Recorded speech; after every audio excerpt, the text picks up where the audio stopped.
E nessa noite nós vamos pensar sobre um tema que parece um tema comum, que na verdade é um tema que é muitas vezes trabalhado nos nossos cultos, mas que vale sempre a pena lembrar do desejo de Deus, do propósito de Deus em sermos um povo, em estarmos juntos na sua presença, e não só estarmos juntos, mas estarmos unidos. O quão é importante que nós, enquanto povo de Deus, vivamos unidos, porque a sua palavra diz, e é sobre isso que a gente vai pensar e refletir um pouquinho nessa noite, que a glória do Senhor será vista, será manifesta através da unidade do seu povo. E nós precisamos preservar essa unidade. E aí, eu trouxe essas duas imagens. São dois esportes. Que esportes são esses? Quem sabe me dizer? Tênis. E o outro? Frescobol. Tênis e frescobol. São dois esportes iguais? Sim ou não? São iguais? O tênis e o frescobol? Não conhece nenhum dos dois, Érica. Como é que se joga tênis? Hein? Quem sabe me dizer como é que se joga tênis? Todos usam raquetes e bolas. Tem essa semelhança. Mas como é que se joga tênis? Isso. Geralmente tem dois jogadores e a bola é rebatida, quica no chão. Qual é o objetivo do jogador de tênis? Hein? Rebater. Como é que o jogador de tênis faz pontos? Quando a bola quica no campo adversário, certo? O objetivo do jogador de tênis é aproveitar-se do erro do outro, da falha do outro, que a bola quique no lado do campo do outro e ele não consiga pegar, certo? Então o jogador de tênis vai defender o seu campo sempre, e o objetivo dele é atacar o campo do outro. Então, se a bola quica no campo do outro, é ponto para mim. Então, o objetivo do jogador de tênis é se defender, mas atacar o campo do outro. E ele vai ganhar se ele atingir o outro nas suas fraquezas. Beleza? Depois dê uma olhadinha numa partida de tênis que vocês vão ver essa loucura. Ele está tentando se defender e o objetivo dele é... Ping-pong é parecido. Já jogaram ping-pong? Pronto, o ping-pong é parecido com o tênis, é o mesmo objetivo. Beleza? E o frescobol? Geralmente a gente joga na praia. Qual o objetivo do frescobol? Não deixar a bola cair. Então, os jogadores de frescobol, eles vão estar o tempo todo se esforçando para que a bola se mantenha no ar. Quem ganha? Nenhum dos dois ganha, né? Na verdade, o objetivo do frescobol é que os dois se mantenham jogando. E a gente, quando joga frescobol, quer que a bola permaneça para lá e para cá sem cair a maior quantidade de tempo. Eu trouxe esses dois esportes para a gente pensar um pouquinho como é que a gente está jogando com a nossa vida cristã. Será que a gente tem jogado partidas de tênis ou partidas de frescobol? E aí serve para família, serve para pais e filhos, mas hoje a gente vai falar sobre igreja. Na igreja nós devemos jogar tênis ou frescobol? Frescobol seria algo mais próximo àquilo que a gente precisa viver na igreja, porque na igreja a gente não tem o objetivo de ganhar ou perder, ou não tem o objetivo de fazer o outro perder, mas o nosso objetivo é que nós nos mantenhamos todos na partida. A dinâmica do tênis nos faz lembrar do pecado.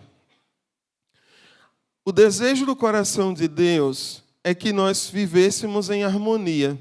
Deus queria tanto isso, que Ele cria o jardim, põe no jardim Adão e Eva e visitava o jardim todo entardecer, porque Deus desejava comunhão, Deus desejava harmonia. O projeto de Deus para nós era vivermos com Ele em comunhão, em harmonia. Nós éramos um. Mas aí vem o pecado, e o pecado corrompe o projeto inicial de Deus. O pecado macula a nossa identidade, a nossa essência. O pecado interrompe a convivência harmônica. Por quê? Porque uma das coisas que acontece quando Adão e Eva pecam é que eles perdem o direito de estar no jardim. Eles são expulsos do jardim. Eles perdem a comunhão íntima que eles tinham com Deus, porque o pecado nos afasta da presença de Deus. Então, a convivência harmônica planejada por Deus no projeto inicial é interrompida. E aí começa a surgir o individualismo, o egoísmo, o desejo de ser maior. A própria desobediência de Eva, ela é incentivada pela serpente, pelo desejo de que que Eva poderia ser maior que Deus. O homem começa a experimentar o desejo de defender os seus próprios interesses em detrimento dos interesses coletivos. A unidade e a comunhão é quebrada, e o homem começa a pensar muito mais no eu do que no nós. Mas o projeto de Deus não é esse. O projeto de Deus é que nós vivamos o nós. Deus deseja que nós sejamos um. Deus pensou a humanidade para ser nós. E eu gosto muito desse trecho do livro do Douglas Gonçalves, que é o livro Sou Nós. Um livro interessante, de fácil leitura, mas que traz reflexões bem interessantes.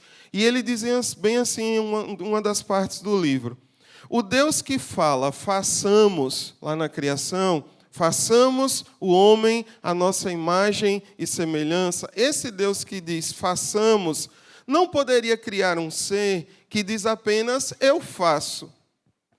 Ele precisava criar alguém que dissesse, façamos, criemos, sirvamos, busquemos a felicidade, amemos. Na verdade, a imagem de Deus é nós. Quando esse nós surge, então somos capazes de refletir a imagem de Deus como um espelho cristalino, e esse é o poder do nós.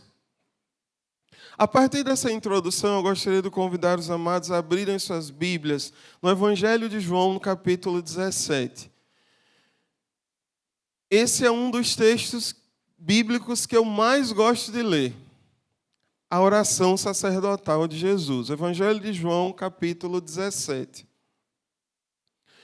Nós vamos ler rapidinho toda a oração, até o versículo 26, é uma leitura rápida. E é uma oração feita por Jesus lá nos seus momentos finais, já próximo à crucificação. Essa oração ela se encontra no momento que a gente pode chamar no momento de clímax do ministério de Jesus. Essa oração faz parte do seu discurso de despedida ali, junto aos seus discípulos, na mesa da ceia.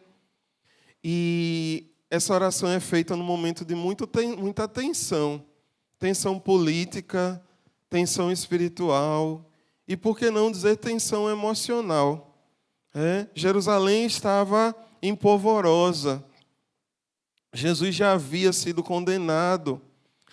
E, emocionalmente, aqueles discípulos também estavam preocupados com o que aconteceria. E é neste momento de tensão que Jesus faz essa oração, a oração sacerdotal. Tendo Jesus falado estas coisas, levantou os olhos aos céus e disse, Pai, é chegada a hora.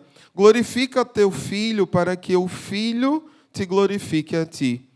assim como lhe conferiste autoridade sobre toda a carne, a fim de que ele conceda a vida eterna a todos os que ele deste. E a vida eterna é esta. Vou ler aqui. Que te conheçam, o único Deus verdadeiro, e a Jesus Cristo, a quem enviaste. Eu te glorifiquei na terra, completando a obra que me destes para fazer. Agora, Pai, glorifica-me junto a ti com a glória que eu tinha contigo antes que o mundo existisse. Eu revelei o teu nome àqueles que do mundo me deste. Eles eram teus, tu os deste a mim, e eles têm obedecido a tua palavra. Agora eles sabem que tudo que me deste vem de ti. Pois eu lhes transmiti as palavras que me deste, e eles as aceitaram. Eles reconheceram de fato que vim de ti, e creram que me enviaste. Eu peço por eles, não peço pelo mundo, mas por aqueles que me deste, pois são teus. Tudo que tenho é teu, e tudo que tens é meu, e eu tenho sido glorificado por meio deles. Já não estarei no mundo, mas eles ainda estão no mundo, e eu vou para ti. Pai Santo, protege-os por amor do teu nome, o nome que me deste para que sejam um, assim como somos um. Enquanto eu estava com eles, eu os protegi e os guardei no nome que me deste. Nenhum deles se perdeu, a não ser aquele que estava destinado à perdição, para que se cumprisse a Escritura. Agora vou para ti, mas digo essas coisas enquanto ainda estou no mundo, para que eles tenham a plenitude da minha alegria. Dê-lhes a tua palavra, e o mundo os odiou, pois eles não são do mundo, como eu também não sou. Não peço que os tire do mundo, mas que os protejas do maligno. Eles não são do mundo, como também eu não sou. Santifica-os na verdade, a tua palavra é a verdade. Como me enviaste ao mundo, assim eu os enviei ao mundo. Em favor deles, eu me santifico, para que também eles sejam santificados pela verdade. A minha oração não é apenas por eles. Peço também por aqueles que crerão em mim, por meio da mensagem deles. Para que todos sejam um. Pai, como tu estás em mim e eu estou em ti, que eles também estejam em nós, para que o mundo creia que tu me enviaste. Dei-lhes a glória que me deste, para que eles sejam um, como nós somos um. Eu neles e tu em mim, que sejam levados à plena unidade, para que o mundo saiba que tu me enviaste e os amastes assim como amastes a mim. Pai, quero que os que me deste estejam comigo onde eu estou e vejam a minha glória, a glória que me deste porque me amaste antes da criação do mundo. Pai justo, embora o mundo não te conheça, eu te conheça, e estes sabem, eu te conheço, e estes sabem que me enviaste. Eu os fiz conhecer o teu nome e continuarei a fazê-lo, a fim de que o amor que tens por mim esteja neles e eu neles esteja. Só o 27. Tá bom, Aninha, tá bom. Amém? Oração sacerdotal de Jesus. Eu acho esse texto fantástico, lindo. E é sobre ele que a gente vai pensar um pouquinho essa noite, com foco no versículo 21, quando Jesus diz: para que todos sejam um, como tu, ó Pai, o és em mim e eu em ti. Que também eles sejam um em nós. Para quê? Para que o mundo creia que tu me enviaste. A oração de Jesus tem um propósito. Ele pede ao Pai que nós sejamos um por um propósito. E é sobre esse propósito que nós vamos refletir nessa noite. A oração de Jesus, a oração sacerdotal de Jesus, Jesus está agindo ali como um sumo sacerdote, intercedendo pelos seus discípulos, e ele vai interceder por cada um daqueles que estava com ele naquele momento. Ele ora pela unidade entre eles, enfatiza a cidadania deles, que era uma cidadania celeste, e ora pelos futuros crentes. E eu acho fantástico esse momento quando Jesus diz: Pai, eu não oro somente por estes, mas eu oro por aqueles que ainda crerão. Ele estava orando por mim, ele estava orando por você. Ele estava orando por aqueles que ainda conhecerão o Evangelho através da minha e da sua vida. E Jesus estava intercedendo por nós. Ele ora pelos futuros crentes, desejando que eles também possam andar unidos com Cristo. E é interessante a estrutura da oração, ele começa glorificando ao Pai. Ele começa dando glórias àquele que merece toda a glória, declarando que havia um propósito na sua morte. O Pai tinha um propósito na morte de Jesus e ele, como servo, viveria esse propósito. E o propósito era a glória do Pai, para que o Pai fosse glorificado através da sua vida e do seu ministério. Jesus está demonstrando preocupação e fidelidade com aqueles que o Pai havia lhe entregado nas suas mãos. Ele tinha recebido aqueles homens e mulheres, aqueles que o seguiram, e o Pai havia lhes dado para que ele o cuidasse, para que ele orientasse, para que ele mostrasse o Evangelho, e ele cuidou dessas pessoas.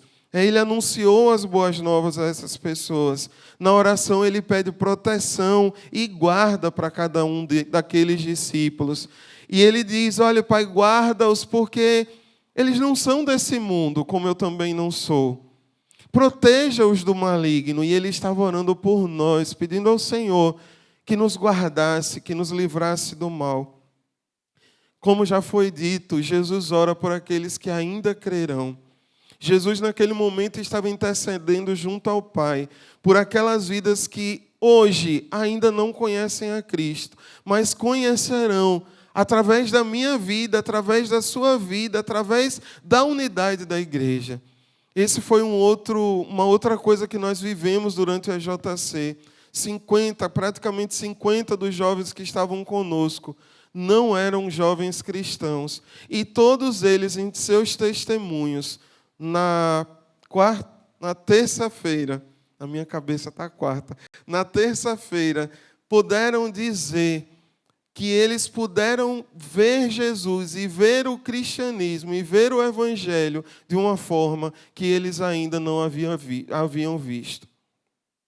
Um dos meninos que se declarou agnóstico na sua ficha de inscrição, ele falou assim, eu achei muito interessante que na hora do testemunho ele disse assim: eu, cristão desde berço. E eu disse: mas ele não era agnóstico até semana passada? Deus esteve agindo no coração daqueles meninos através da unidade do seu povo e eles puderam ver Jesus através da vida daqueles que estavam servindo a Jesus ali.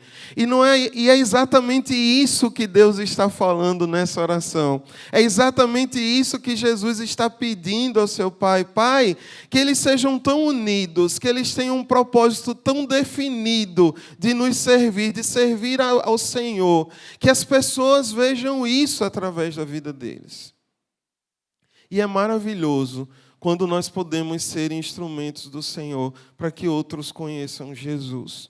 Jesus pede ao Pai que nos ajude a nos manter unidos como Ele e o Pai eram um. E esse é o desejo de Deus. O desejo de Deus para nós é que nós sejamos um. E ser um é diferente de estar junto. Ser um é diferente de estar junto. Nós podemos estar juntos no mesmo espaço e não sermos um.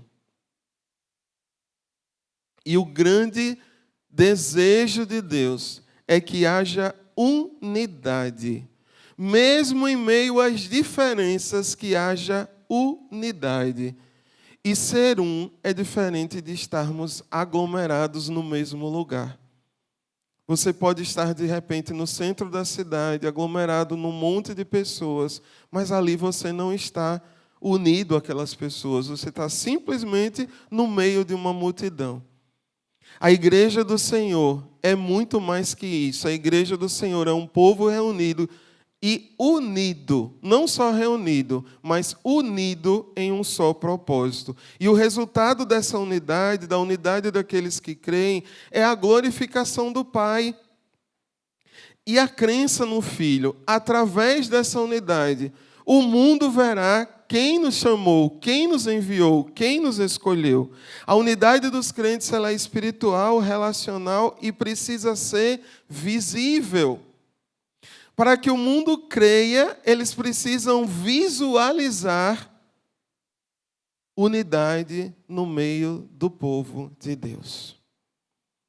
Nós precisamos estar tão juntos, estarmos tão focados no mesmo objetivo.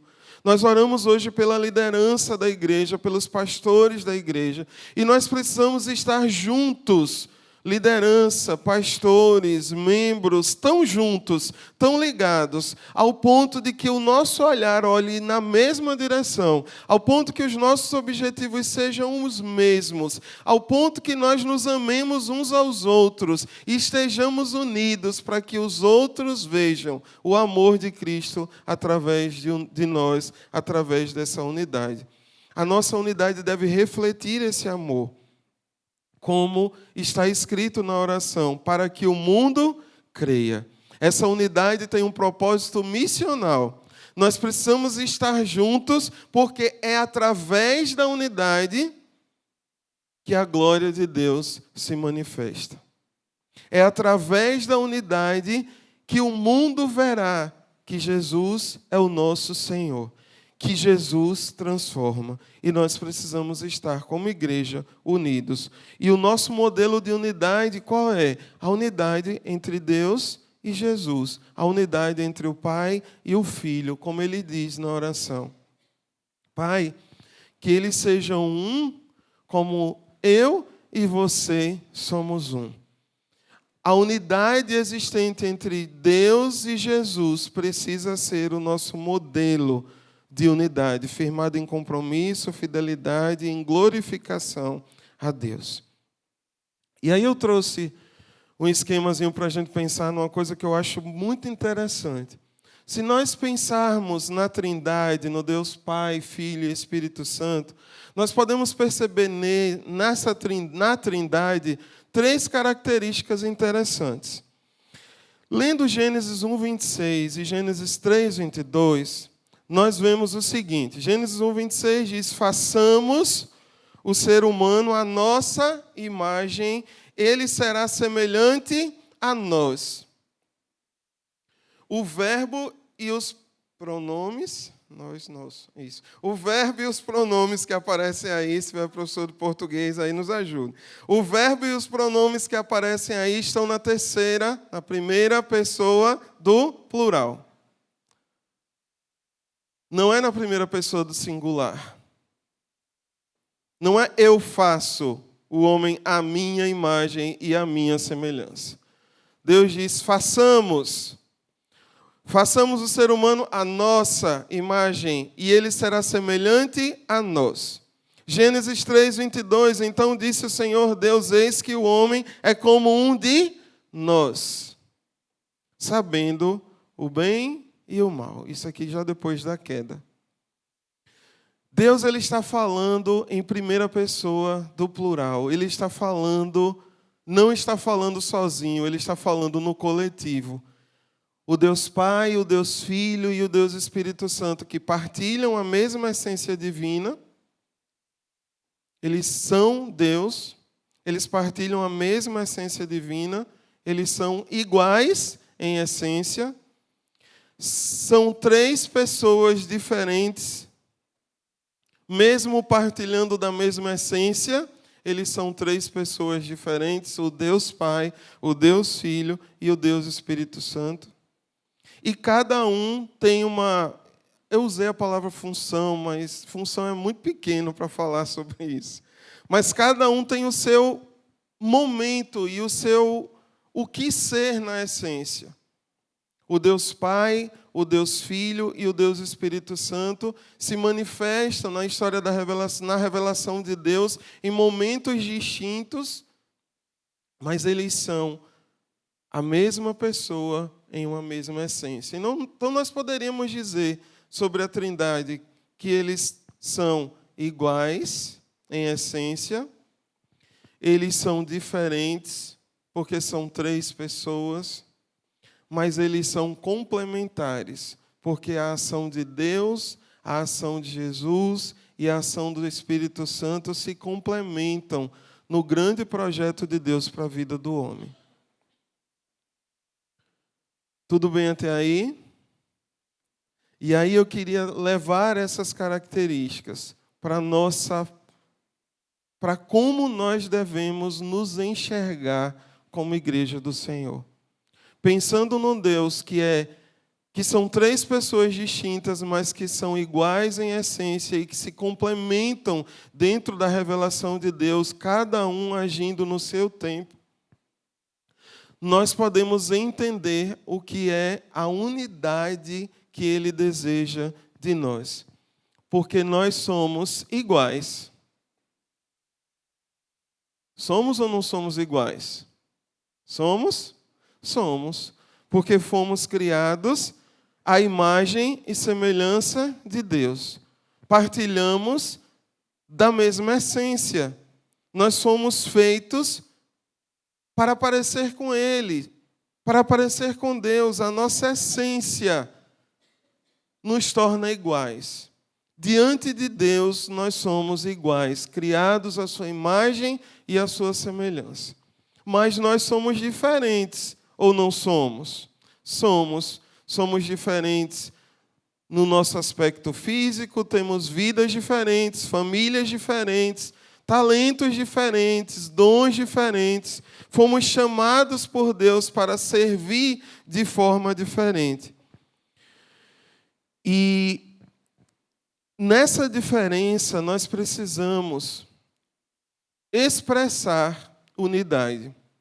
E é aqui, talvez, um dos grandes desafios da igreja.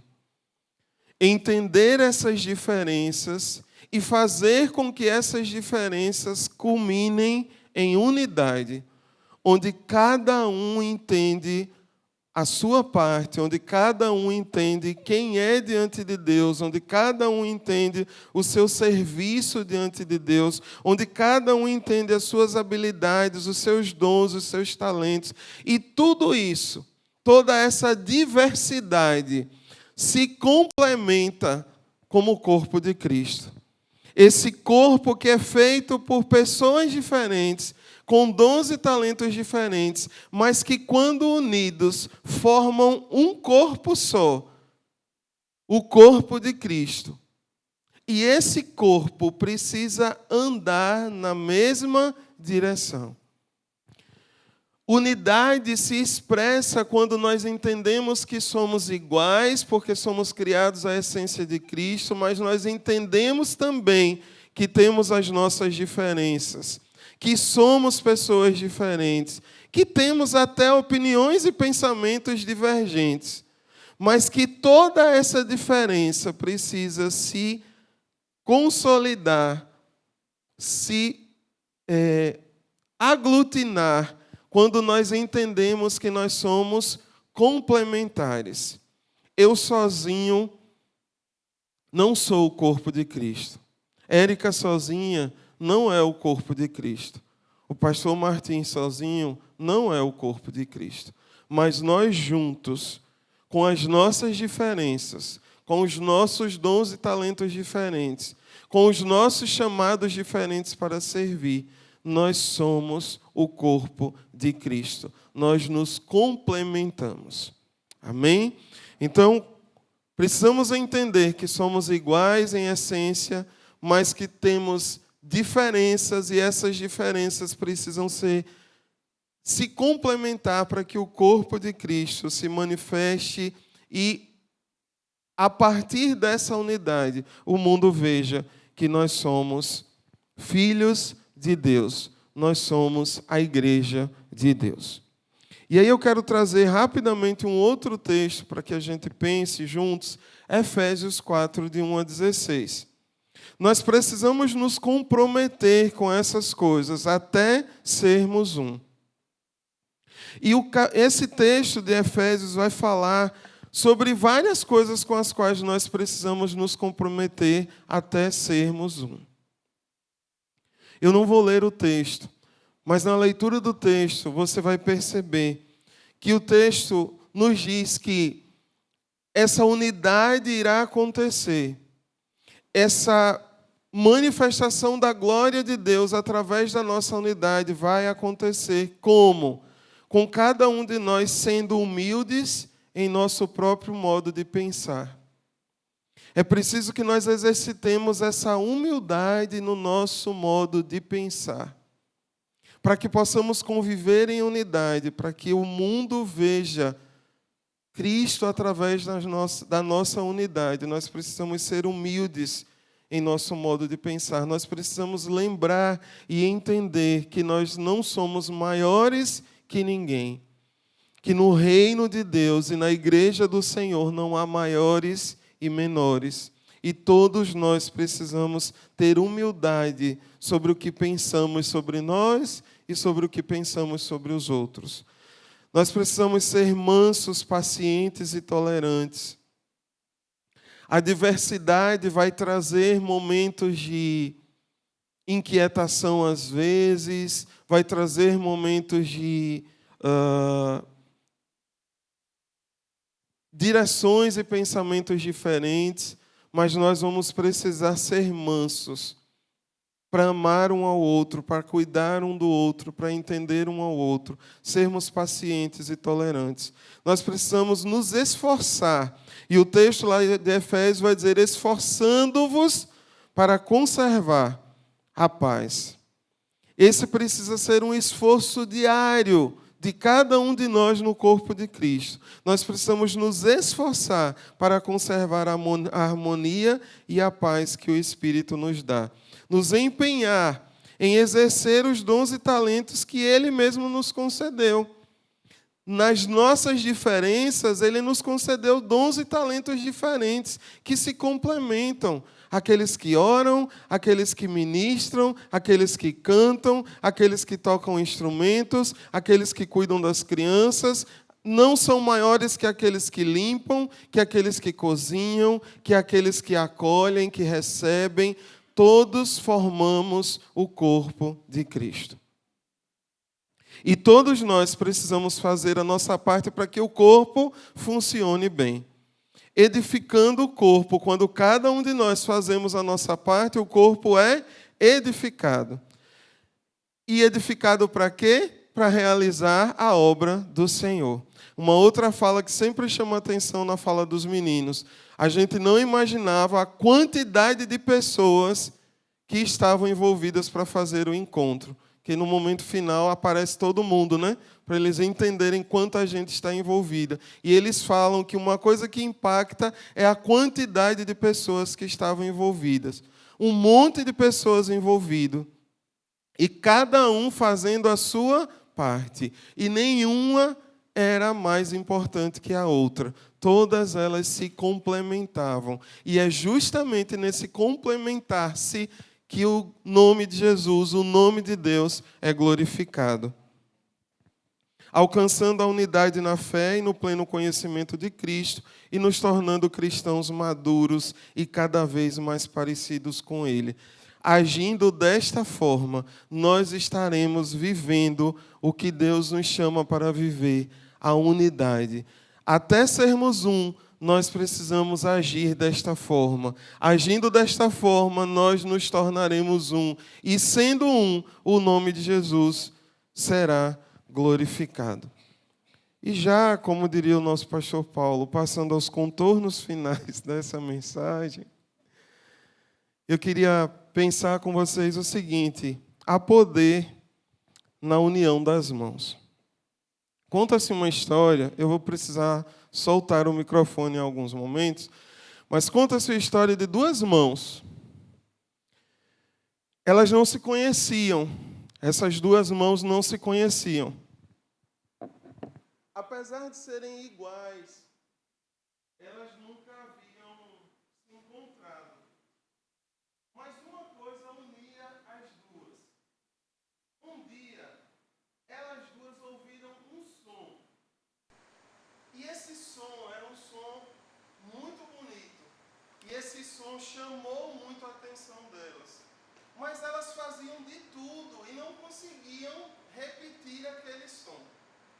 A primeira mão, ela sabia dar tchau, ela sabia dizer você é importante, ela sabia dizer calma, há tempo para todas as coisas. Ela sabia dançar, ela sabia fazer várias coisas, mas ela não sabia fazer aquele som que ela havia ouvido.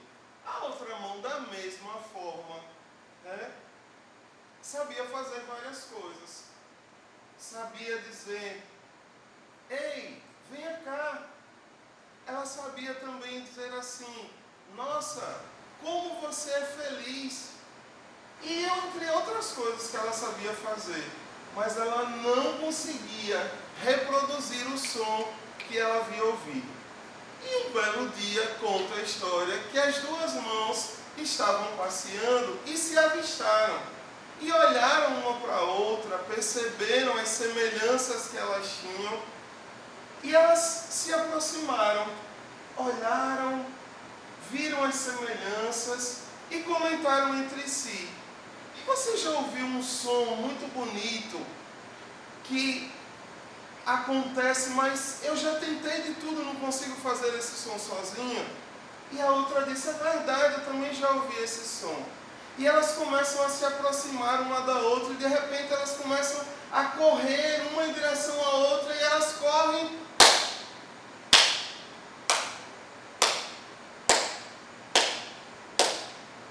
Elas estavam fazendo o som que elas haviam ouvido. Sozinhas, elas não conseguiam reproduzir aquele som, mas juntas, elas conseguiram reproduzir o som dos aplausos. E elas ficaram felizes porque agora elas entendiam. Juntas, elas podiam fazer aquele som. Há poder na união das mãos. Quando nós nos unimos, quando nós nos juntamos, quando nós percebemos que temos um único propósito, apesar das nossas diferenças, nós podemos contemplar o poder da união, das mãos, dos dons, dos talentos, o poder da união daqueles que decidiram um dia servir a Cristo. A oração de Jesus continua ecoando na história, até que sejamos um. Entre nós não deve haver exaltação do eu.